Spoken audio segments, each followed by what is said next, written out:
What's going on YouTube? Just a quick follow-up video. These were the 3 grips that I had received from J&G Sales. Just to mention, the good condition one that I had to do no work on is here, but it is a darker brown color, which I was not after.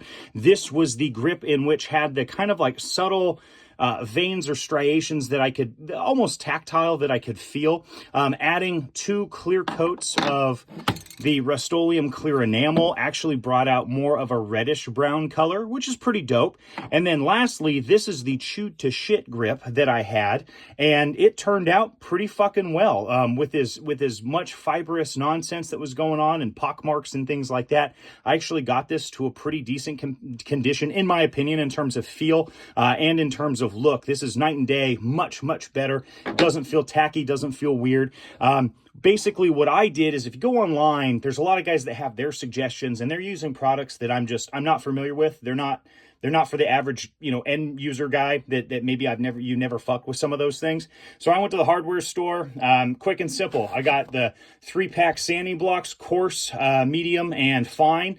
Then what I did is, for the finisher, I got just a sheet of the 1500 grit sandpaper. You can go up to 2500 for real fine shit.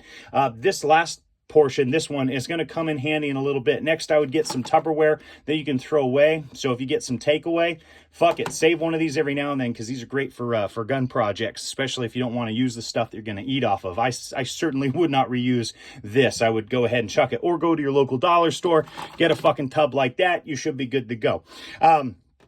Basically what I did on this guy is I didn't have to do any sanding. I hit it with a couple coats of the enamel here, let it harden, and it turned out wonderful. In terms of tactile feel, it feels great. Checkering's still pronounced to where I can feel that, but all the striations have kind of gone away. I cannot feel them as much as I did when I initially got this and got that wax shit off of there. This being the chewed to shit one, this took a little more TLC. And so when I mentioned the sanding, one of the things is that Bakelite doesn't get along super well with aggressive sanding, especially this stuff that they've mixed some media therein. So this is kind of I believe the asbestos or whatever other little bits, kind of like the beaver bar for the VZ58 style of furniture. It's kind of like that. So the dry sanding just gets all this shit up and off, in a way, and you potentially breathe that in if it does have asbestos and all that nonsense. So wet sanding was actually the way to go. Yes, you might have to sacrifice the blocks that you buy, but these are for the grips. Then just chuck them when you're done.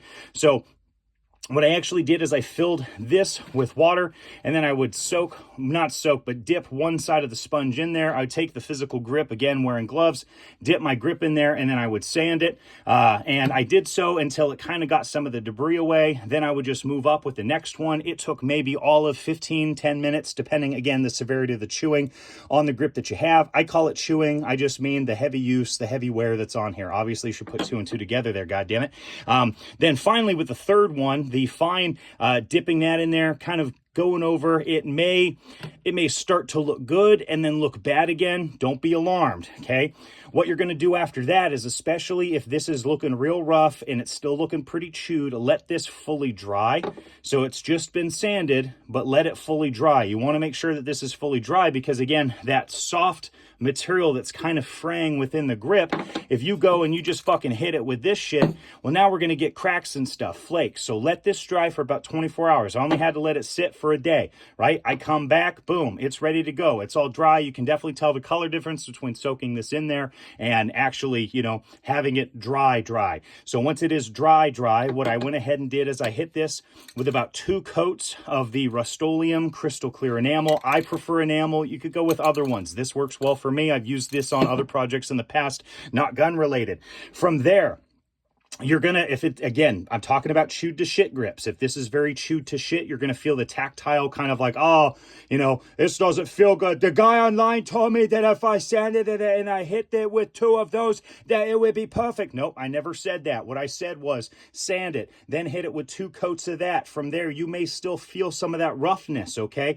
What we're gonna do is we may take the fine grain one, or we can bump it up to this 1500. You can go up to 2500 standard in terms of the fine grit sandpaper.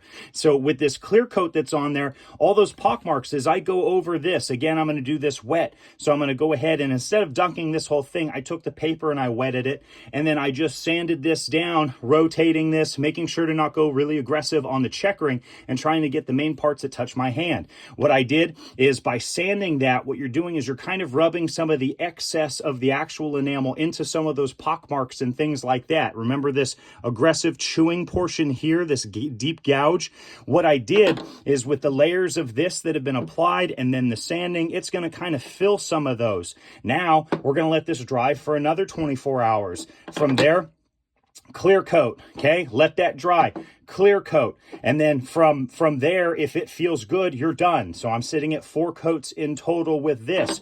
If it is even more chewed to shit, what you can do is you can keep going to town, doing a clear coat, and then going back over with possibly the fine or super fine style of sanding paper, which is only going to further fill in some of those gaps. You may end up building up too much enamel in key areas, so I would go ahead and sand the whole thing. Again, being careful with the checkering if you want to maintain that aesthetic. And that's it, boys. It's fucking easy as shit. And in my opinion, looking at what this used to look like to what it looks like now, that's a goddamn improvement. And you go fuck yourself if you have anything to say about it.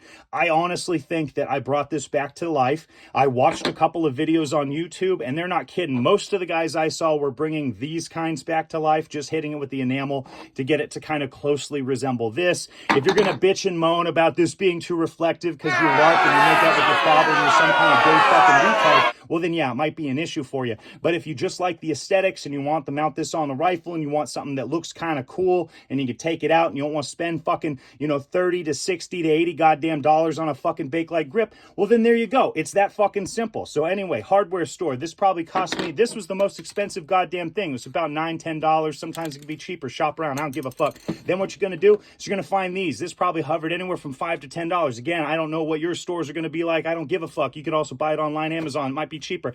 This guy, you may not have sheets at your local hardware store. Again, buy it online. I don't give a fuck. There you go. That's it. It's that fucking simple. You guys can handle it. If a retard like me can fucking make this work and be satisfied, it feels good in hand.